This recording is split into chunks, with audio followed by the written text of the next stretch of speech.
আজকে আমরা দেখব যে কিভাবে আমরা মাইক্রোসফট ওয়ার্ড 2010 এর যে কোনো জায়গা থেকে পেজ নাম্বার দিতে পারি। তো আমরা একটা ফাইল ওপেন করি।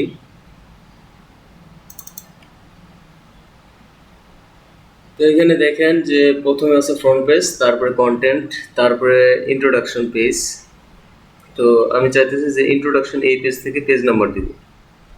তাহলে প্রথমে আমাদের এই পেজের যে কোনো উপরের দিকে প্রেস করতে হবে। প্রেস করার পরে পেজ লেআউটে যেতে হবে। যাওয়ার পরে ব্রেকসে ক্লিক করতে হবে।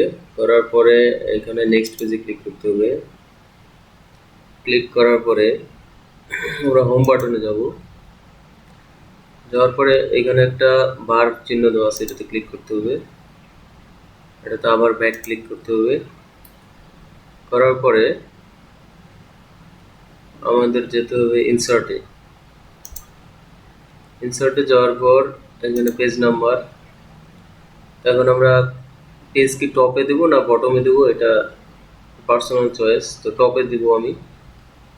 টপে দেওয়ার জন্য প্লেন নাম্বার 2 সিলেক্ট করলাম। সিলেক্ট করার পর আমরা যাব আবার এই পাশের পেজ নাম্বারে।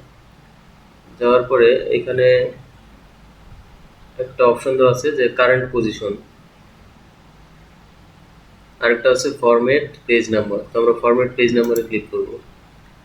ক্লিক করার পর নিচে এখানে একটা স্টার্ট অ্যাট চিহ্ন আছে, এখানে ক্লিক করব। ক্লিক করার পর এখানে 1 দিব এবং ওকে ক্লিক করব। তো এখানে দুইটা সেকশনে ভাগ হয়ে গেল, এইখান থেকে একটা সেকশন আর এইখান থেকে আরেকটা সেকশন।